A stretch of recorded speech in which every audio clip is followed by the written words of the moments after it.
तो कैसे हो तुम सभी लोग। स्वागत है तुम सभी का मेरे चैनल वाईबी टेल्स पर, जहाँ कहानी सिर्फ ड्रीमी नहीं थोड़ी क्रीमी भी होती है। डंजन करप्शन के लास्ट एपिसोड के एंड पे हमने देखा था कीना और रेली जो होते हैं वो डीमन लॉर्ड की ओर फाइट करने के लिए आगे बढ़ते हैं। जहाँ पर रेली आइस पावर का यूज करती है तो वहीं पर कीना फायर पावर का। इन लोगों का लेवल डीमन लॉर्ड से कम है, तो आखिर डीमन लॉर्ड की इनकी आगे क्यों फट रही है। असल में दोनों जो कंबाइन कर अटैक करते हैं तो इनकी पावर काफी ज्यादा बढ़ जाती है और दोनों ही एक दूसरे के अटैक को चार्ज कर रही थी, जिसके सामने हमारा डीमन लॉर्ड टिक नहीं पा रहा था। फिर वो सोचता है कि उन्हें उनके बीच का डिस्टेंस कम करना होगा। वो जल्दी से कीना के काफी क्लोज आ जाता है, ये सोचकर कि जो मेज होते हैं वो पास का अटैक ब्लॉक नहीं कर पाएंगे। लेकिन जो रेली होती है वो अपने आइस मैजिक से कीना को प्रोटेक्ट कर लेती है। उसने कीना को कहा भी था कि वो अपना गार्ड डाउन न करे, जिसके बाद कीना भी डीमन लॉर्ड पर अटैक करती है, जिससे उसकी हालत खराब हो जाती है। फिर वो एक के बाद एक धमाके करने स्टार्ट कर देती है हमारे डीमन लॉर्ड पर, जिससे उसकी हालत और भी खराब हो जाती है। अगर उसे थोड़ा और टाइम मिलता तो वो स्ट्रॉन्ग बनकर इनको आराम से हरा सकता था, लेकिन ये लोग थोड़े जल्दी अपेयर हो चुके हैं। वो लोग उसकी बार बार बैंड बजाए जा रहे थे। अब डीमन लॉर्ड भले अटैक करे या फिर डिफेंस करे, दोनों ओर से उसकी हार पक्की है। आखिर वो इनके खिलाफ जीतेगा कैसे। अब डीमन लॉर्ड अपनी असली पावर दिखाता है। वो जल्दी से रेली की ओर आगे बढ़कर उसके कपड़े फाड़ देता है। अब इससे पहले कि वो और कुछ करता, वो असली रेली थी नहीं, वो तो बस उसका क्लोन होता है, जबकि असली रेली वहीं पर साइड में होती है और उस पर अटैक कर कर उसको आइस में जमा देती है। रेली ने इसके लिए अपना काफी ज्यादा माना इस्तेमाल कर लिया होता है। उसके बाद कीना अपने फ्लेम एरो से अटैक करती है। डीमन लॉर्ड सोचता है मुझे और ज्यादा केयरफुल रहना चाहिए था, अब तक मैं बस थोड़ा लकी था। उससे अपनी प्रिस्टेस की याद आती है, जिसने जाते टाइम कहा था कि जल्दी मिलेंगे। वो कहता भी है मैं इस तरह से इनके सामने मर नहीं सकता। तभी बंदा अपना वही क्यूब निकाल लेता है जो कि उसे रिवॉर्ड में मिला था, जिसका यूज कर कर वो अपनी इच्छा से किसी भी तरह का डायमेंशन क्रिएट कर सकता है। तो कीना को लेकर अपने डायमेंशन में आ जाता है। एंड अब जो कीना होती है वो अकेली हो चुकी है। तो डीमन लॉर्ड बोलता भी है तुम बिना अपने साथी के मेरे सामना नहीं कर सकती। तो बोलती इस बात से क्या फर्क पड़ता है, मुझे तुमसे डर नहीं लगता। हाँ, तो डीमन लॉर्ड बड़ा होशियार था, क्योंकि ये जो कीना है ये फायर अटैक करती है और वो उसको लेकर आइस वाली जगह पर आ चुकी थी, जिस वजह से कीना की पावर हाफ हो चुकी थी। वो अपने टेंटिकल्स के साथ उसे पकड़ लेता है। वो वहाँ पर उसके पॉम पॉम के साथ खेलने लगता है और बोलता है तुम्हारी जैसी लड़कियां बस दूसरों पर डिपेंड रहती हैं और खुद जाकर छिप जाती हैं। तुम बिना अपने साथी के कुछ भी नहीं हो। असल में वो उसे मेंटली वीक करने का ट्राई कर रहा था, ताकि उसे और भी इजीली करप्ट किया जा सके। वो उसे काफी तरीके से परेशान करता है। जब वो उसे माफी मांगती है तो वो उन टेंटिकल्स को हटा देता है। लेकिन जो कीना थी वो बिल्कुल भी बाज नहीं आई थी। वो डीमन लॉर्ड पर स्नीक अटैक करती है और वहां से भाग जाती है। डीमन लॉर्ड बोलता है इसे क्या लगता है यहाँ से भाग सकती है। कीना वहां से भागते हुए बोल रही थी मैंने बस उसे लगने दिया जैसे वो जीत चुका है, ताकि मुझे भागने का मौका मिल सके। ये कितना ज्यादा बेइज्जती वाला सीन था कि मुझे उससे माफी मांगनी पड़ी। साथ ही वो ये भी सोच रही थी कि एक बार वो बस रियल वर्ल्ड में पहुंच जाए, फिर वो डीमन लॉर्ड को बहुत ज्यादा टॉर्चर करेगी। एंड क्योंकि ये पूरी जगह डीमन लॉर्ड ने क्रिएट की थी, तो आखिर वो उससे बचकर कैसे भाग सकती है। वो इस जगह को कंट्रोल कर सकता था। इस बार डीमन लॉर्ड उसे बिना करप्ट करे भागने नहीं देने वाला था। बाहर का सीन दिखाते हैं जहाँ पर रेली बोलती है ये तो एक डायमेंशनल मैजिक है और उसके अटैक्स इस पर बिल्कुल भी काम नहीं कर रहे थे। तभी वहां से डीमन लॉर्ड बाहर आता है। रेली उससे बोलती है तुमने आखिर कीना के साथ ही क्या किया है। हम कीना को देखते हैं जो कि फिलहाल पूरी तरह से होश खो चुकी थी। ये देखकर कीना की दोस्त को काफी गुस्सा आता है। हाँ, तो क्योंकि तुम्हें याद होना चाहिए एक सब डायमेंशन को क्रिएट करने से पहले इसने हमारे एमसी को आइस में जमा दिया था, जिसकी वजह से इसका माना लगभग खत्म हो गया था। तो हमारे डीमन लॉर्ड बोलता भी है तुम मुश्किल से खड़ी हो पा रही हो और तुम्हें लगता है तुम मुझे हरा दोगी। अगर तुम चाहती हो कि मैं तुम्हारी दोस्त को हर्ट ना करूं तो चुपचाप सरेंडर कर दो। तो अपना वेपन गिराकर सरेंडर कर देती है। बोलती है कि तुम जो कहोगे मैं वो करूंगी, बस तुम कीना को यहाँ से जाने दो। अब डीमन लॉर्ड इस मौके को आखिर कैसे छोड़ने वाला था। एमसी जो होता है उसको काफी टॉर्चर करने वाला है, बट उस टॉर्चर में पेन नहीं होगा। कीना उसके पास आती है और बोलती है तुम ठीक तो हो। ये बोलती है हमने इसको अंडर एस्टिमेट कर दिया है। रेली बोलती है कीना से हमें जैसे तैसे यहाँ से बचकर जाना होगा और वॉरियर के साथ हाथ मिलाना होगा, तभी हम इस डीमन को हरा सकते हैं। कीना उससे बोलती है तुम मुझ पर भरोसा करो, हम हमेशा साथ रहेंगे।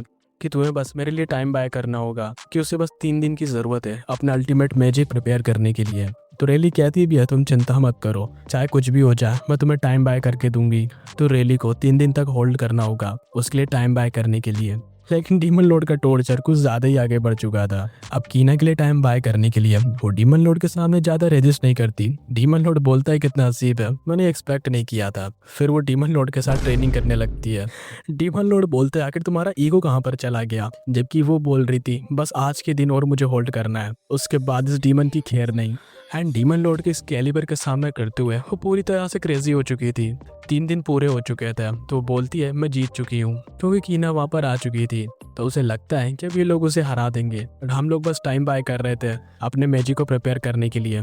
हम दोनों पूरी तरह से रिकवर हो चुके हैं, अब तो तू गया बेटे। वो कीना से कहती है दिखाओ कि इन 3 दिनों में तुमने क्या प्रिपेयर किया है। वो बोलती है ऑफ कोर्स ये तुम्हारे लिए एक सरप्राइज होगा, लेकिन उल्टा रेली पर अटैक कर देती है क्योंकि वो ऑलरेडी अपने आप को डीमन लॉर्ड को सबमिट कर चुकी है। रेली पूछती भी आखिर ये कब हुआ, तो वो बोलती है शुरू से, जब वो डायमेंशन में गई थी तभी उसने उसे सबमिट कर दिया था। कीना रेली से भी बोलती है मुझे पता है तुम काफी अच्छी साथी बनोगी, बताओ दोस्त ने दोस्त की लंका लगा दी। रेली ने उस पर कितना ट्रस्ट किया था कि बस 3 दिन होल्ड करना है, उसके बाद उसके साथ मिलकर डीमन लॉर्ड को हरा देंगे। बट एंड टाइम पे पता चलता है कि वो तो डीमन लॉर्ड को ज्वाइन कर चुकी है एंड वो दोनों मिलकर अब इसको भी ज्वाइन करवाने वाले हैं। इन दोनों का फ्लैशबैक बताया जाता है जहाँ पर कीना रेली से कहती है कि तुम मैजिक टावर भी तो जा सकती हो, तो आखिर तुम इस छोटे से किंगडम में क्यों काम कर रही हो। तो रेली ने कहा था कि एक बेहतर मैजिशियन बनने के लिए तुम्हें मैजिक टावर में जाने की जरूरत नहीं है। फिर वो उस किंगडम के लोगों को दिखाते हुए बोलती है कि ये जगह मैजिक टावर से कहीं ज्यादा बेहतर है, यानी कि वो दिल की काफी अच्छी है जो बस लोगों की मदद करना चाहती है। उसकी बात सुनकर कीना कहती है क्योंकि तुम टैलेंटेड हो, बिना मैजिक टावर जाए भी तुम अपने आप को इम्प्रूव कर सकती हो। अब आखिर मैं क्या ही कर सकती हूँ, मैं भी तुम्हारे साथ यहीं पर रहूंगी। एंड कीना भी फिर उसके साथ यहीं पर रुकने का डिसाइड करती है। सीन प्रेजेंट में आता है जहाँ पर वो दोनों रेली को करप्ट कर रहे होते हैं। टाइम स्किप होता है और इन सभी लोगों को एक साथ दिखाया जाता है जहाँ पर डीमन लॉर्ड सोचता है कि उसके पास अब इतने लोग हो चुके हैं कि वो वॉरियर का सामना कर सके, लेकिन उस वॉरियर को यहाँ पर बुलाना होगा और ये काम वो रेली को देता है ताकि वो उस वॉरियर को यहाँ पर लेकर आ सके। उसके जाने के बाद सेक्रेटरी कहती है क्या हम लोग इस पर भरोसा कर सकते हैं क्योंकि ये पूरी तरह से करप्ट नहीं हुई है। फ्लैशबैक दिखाया जाता जहाँ पर रेली डीमन लॉर्ड से बोलती है कि वो उसे कभी भी माफ नहीं करेगी, वो अपना बदला उससे लेकर रहेगी। तो डीमन लॉर्ड बोलता है भूलो मत, तुम्हारी दोस्त मेरे पास है, अगर तुमने कुछ भी करने की कोशिश की तो वो तो गई काम से। यानी कि हमारे डीमन लॉर्ड के पास उसकी दुखती नस है, जब तक के लिए उसके पास कीना है रेली उसे धोखा नहीं दे सकती। आप तो कुछ ज्यादा ही खतरनाक निकल गए डीमन लॉर्ड। डीमन लॉर्ड बोलता है अब जल्दी से हम वॉरियर को टेक डाउन करने वाले हैं, फिर मैं देखूंगा कि आखिर उसका टेस्ट कैसा है। सुबह जब डीमन लॉर्ड की नींद खुलती है तो उसकी नींद खुद नहीं खुली थी, तो वहां पर कीना, प्रिस्टेस, रिबेका, फेडरिका कुछ तो कर रही थी जिसकी वजह से डीमन लॉर्ड की नींद खुल जाती है। प्रिस्टेस और रिबेका कुछ ज्यादा ही ग्रीडी हो रही थी तो कीना नाराज हो जाती है कि तुम लोग तो कुछ ज्यादा ही ग्रीडी हो। तो वो लोग बोलते हैं हमने लॉर्ड के लिए काफी कुछ किया है तो वो हमें बिलोंग करते हैं। डीमन लॉर्ड बोलता है तुमने क्या कहा कि मैं तुम्हें बिलोंग करता हूँ, तुम लोग कुछ ज्यादा सर पे चढ़ रही हो, ऐसे दिखा रही हो जैसे तुम लोग मेरी ओनर हो, असल में मैं तुम्हारा ओनर हूँ। फिर वो उन्हें साबित भी कर देता है। सीन आता है किंग की ओर जहाँ पर उसे पता चलता है कि demon Lord already mad city पर कब्जा कर चुका है और उन लोगों को अब जाके पता चल रहा है। किंग ने रिक्वेस्ट की बाकी सारे टेरिटरीज के लॉर्ड को ताकि वो लोग उस डीमन लॉर्ड को मार सकें, लेकिन उसे पता चलता है कि सारे लोग ऑलरेडी डीमन लॉर्ड के साथ अलायंस बना चुके हैं, जो कि हो सकता है प्रिस्टेस ने उन सभी को ब्रेन वॉश किया हो, जिस वजह से वो डीमन लॉर्ड के खिलाफ नहीं जा रहे हैं। तो एक बंदा सजेस्ट करता है कि क्यों ना हमें दूसरे किंगडम से हेल्प मांगनी चाहिए, जिस पर बाकी लोग भड़क जाते हैं कि हम बाहर के लोगों को अपनी जमीन पर नहीं बुला सकते। वो लोग आपस में यहाँ पर झगड़ा करना स्टार्ट कर देते हैं, जो देखकर रेली भी गुस्सा हो जाती है, ये लोग कितनी ज्यादा बकवास कर रहे हैं। तभी फाइनली यहाँ पर वॉरियर सेज की एंट्री होती है जो कि डीमन लॉर्ड को ज्यादा सीरियस नहीं लेती है।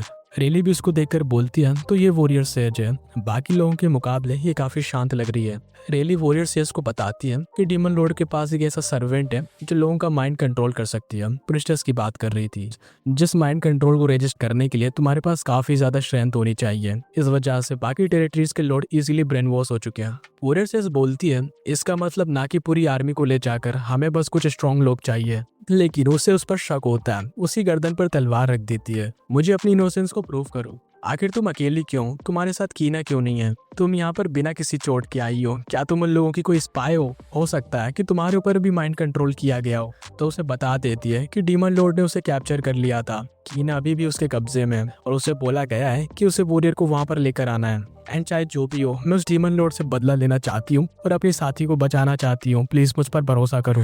तो जिसके लिए वॉरियर सेज भी मान जाती है, कहती है कि उसने उसके होली स्वॉर्ड के टेस्ट को पास कर लिया है। उसकी होली स्वॉर्ड ने बता दिया है कि जो रेली है वो पूरी तरह से इनोसेंट है, एंड क्योंकि रेली भी स्ट्रॉन्ग मैजिशियन है तो वो भी उनके साथ चलेगी। तो सिस्टम बता देता है डीमन लॉर्ड को कि वॉरियर सेज की पार्टी फॉर्म हो चुकी है। ये लोग निकल पड़े थे डीमन लॉर्ड को टेक डाउन करने के लिए और इनकी पार्टी में बस 4 लोग होते हैं। तो उनके एक साथी वॉरियर सेज से बोलती है कि क्या ये सही रहेगा कि हम सिर्फ 4 लोग जा रहे हैं, यहाँ पर काफी सारे वॉरियर्स हैं जो उस डीमन लॉर्ड को अकेले हरा सकते हैं। सेज बोलती है मेरी इंस्टीट्यूशन मुझे बता रही है कि हम लोग उस डीमन लॉर्ड को हरा सकते हैं। वैसे भी हमारे पास रेली है जो उसे ऑलरेडी फेस कर चुकी है, यानी डीमन लॉर्ड से फाइट करते टाइम रेली हमारे काफी ज्यादा काम आने वाली है। सेज को तो उस पर पूरा भरोसा है, बट क्या वो सच में उनका साथ देने वाली है ये तो हमें बाद में पता चलेगा, क्योंकि जो कीना है वो अभी भी डीमन लॉर्ड के कंट्रोल में है एंड उसको बचाने के लिए हो सकता है रेली इन्हें भी धोखा दे दे। एंड क्योंकि काफी रात हो चुकी थी तो सारे लोग सो चुके थे, लेकिन बाकी लोगों के सोते टाइम एक बंदा पहरा दे रहा था, यानी एक बंदा जागा हुआ था।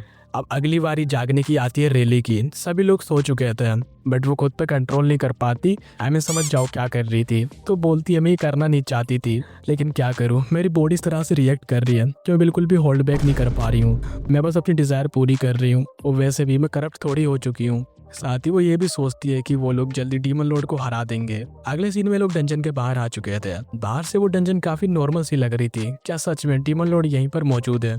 रेली उन्हें बताती है कि वो कीना का माना यहाँ पर सेंस कर पा रही है। अभी लोग डंजन के अंदर जाने लगते हैं ताकि डीमन लॉर्ड को हरा सके। अब क्या ये लोग हरा पाएंगे या फिर करप्ट हो जाएंगे, ये हम देखेंगे नेक्स्ट एपिसोड में। सेंटेंस बनी मैनेजर, लाइफ हो गई डल। रेड ग्लो शैडो मैं पीछे खड़ा हूँ, तेरी प्राइड को मैं मजाक में उड़ा हूँ। स्टैट्स मेरे क्रेजी, लेवल तेरा 0। डंजन का मैं बॉस, तू बस लॉस्ट हीरो। तेरी प्राइड को मैं मजाक में उड़ा